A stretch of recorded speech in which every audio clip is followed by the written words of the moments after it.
Assalamualaikum warahmatullahi wabarakatuh.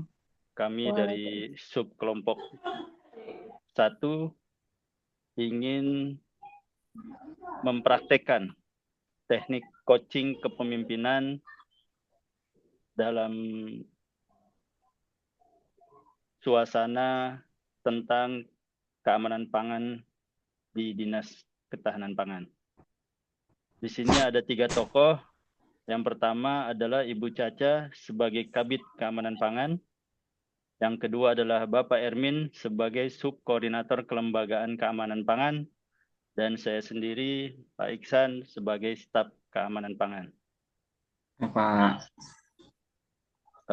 Rapat ini melalui media Zoom secara daring.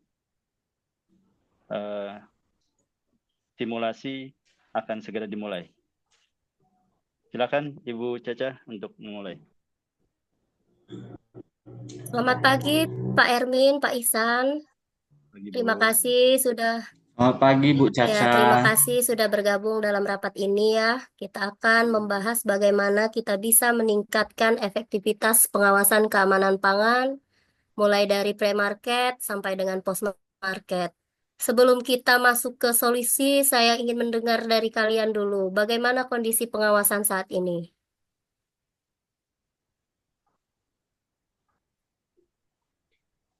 Coba dari Pak Ermin. Baik, terima kasih Bu Caca. Eh, Selamat pagi Bu Caca.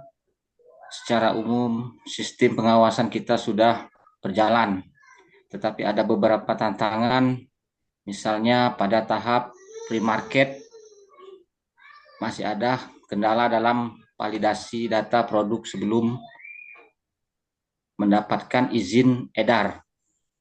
Sementara di post-market kita masih menghadapi keterbatasan sumber daya dalam pemantauan distribusi dan pengawasan di lapangan. Itu Pak Isan dan Ibu Caca. Ya, betul Bu. Selain itu, masih ada juga beberapa pelaku usaha yang kurang memahami standar keamanan pangan. Sehingga mereka sering melakukan pelanggaran Bu, terutama dalam pelabelan dan komposisi bahan. Malah ada juga beberapa produk yang tidak mencantumkan informasi alergi dengan jelas sehingga ini bisa membahayakan masyarakat, Bu. Oh ya, baik. Ini adalah poin penting. Jika kita lihat lebih dalam, apa dampak dari tantangan terhadap keamanan pangan di masyarakat ini, menurut Pak Ermin? Baik Bu, salah satu dampaknya adalah meningkatnya risiko beredarnya produk yang belum memenuhi standar keamanan yang bisa berdampak negatif pada kesehatan konsumen. Selain itu, jika pengawasan tidak optimal, kepercayaan masyarakat terhadap sistem keamanan pangan bisa menurun. Misalnya, kita pernah menerima keluhan dari konsumen mengenai produk yang ternyata mengandung bahan tambahan yang tidak terdaftar di BPOM itu. Gimana Benar, Pak Isan? benar juga itu, Pak. Saya juga pernah menemukan itu. Selain itu juga, Pak, Ya. di tahap post market kita seringkali menemukan produk ilegal yang masuk ke pasar tanpa pengawasan. Produk-produk ini bisa berasal dari impor tanpa izin atau juga produk lokal yang belum memiliki sertifikasi. Salah satu contoh kasus yang kita hadapi beberapa waktu lalu itu loh, Bu, yang adanya peredaran minuman berperisa yang mengandung zat pewarna berbahaya. Saya setuju itu. Tantangan ini harus segera kita atasi. Sekarang mari kita coba cari solusi. Jadi, menurut kalian, kira-kira langkah apa yang bisa kita ambil untuk memperbaiki pengawasan di pre-market dan post-market ini? Coba saya mau dengar dari Pak Ihsan dulu sekarang. Siap, Bu, terima kasih. Eh, untuk pre-market, ini pendapat saya, Bu ya. Mungkin kita bisa memperkuat sistem verifikasi dengan menetapkan checklist digital, Bu. Karena kita sekarang serba digital, supaya lebih efisien dan transparan. Selain itu, bisa juga dengan mempercepat proses validasi dokumen agar pelaku usaha tidak perlu menunggu terlalu lama. Karena salah satu keluhan mereka itu lambatnya katanya validasi dokumen di kita, Bu. Mungkin itu menjadi masukan juga. Sementara untuk post market, kita bisa menjalin kolaborasi dengan pihak lain seperti kata Pak Ermin tadi, BPOM juga, atau dinas terkait untuk memperluas cakupan pengawasan. Baik, saya sangat setuju Pak, Bu Caca.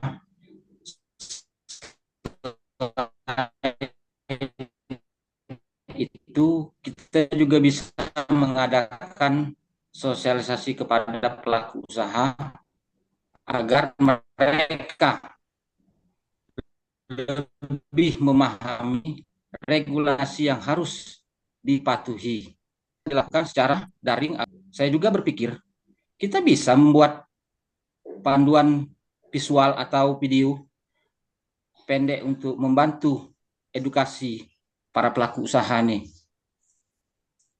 Bagus sekali itu. Selain itu juga kita bisa mempertimbangkan sidak atau inspeksi mendadak yang lebih sering untuk memastikan bahwa produk-produk yang beredar sudah sesuai standar. Bagaimana kalau kita buat skema rotasi tim inspeksi agar tidak ada kebocoran informasi sebelum inspeksi dilakukan? Bagaimana Pak Isan? Wah, benar-benar Bu, itu bagus sekali Bu. Saya rasa dengan sistem rotasi tadi yang Ibu bilang, kita bisa memastikan semua wilayah mendapatkan pengawasan yang sama. Tapi mungkin kita juga perlu menambah tenaga Bu di tim inspeksi agar kerja mereka lebih efektif. Betul. Dan mungkin kita bisa mengajukan anggaran tambahan untuk merekrut tenaga pengawas tambahan atau melatih tim yang sudah ada agar lebih efektif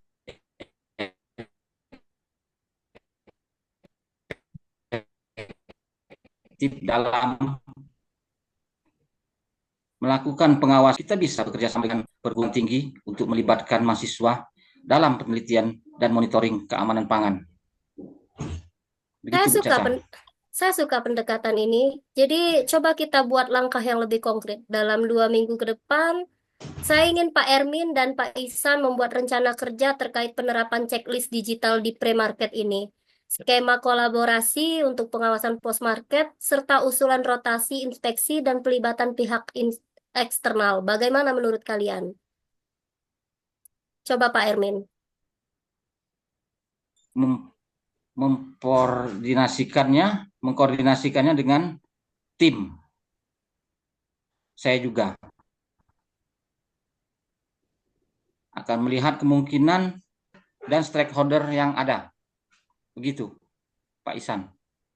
Oh ya, kalau saya selalu siap. Kapan bos saya bergerak, saya juga akan siap bergerak dalam membantu Pak Ermin dan Bu Caca untuk implementasi teknisnya.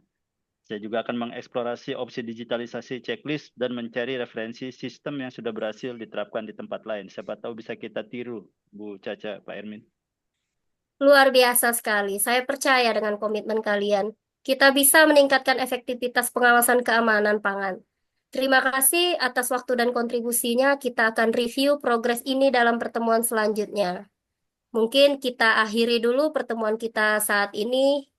Terima kasih. Selamat Ya, pagi semuanya. terima kasih, Pagi, Bu Caca, Bu. Pak Ya, Ermin. Terima kasih. ya. Ya, demikianlah teknik coaching dari kelompok 1. Semoga bermanfaat. Bentar.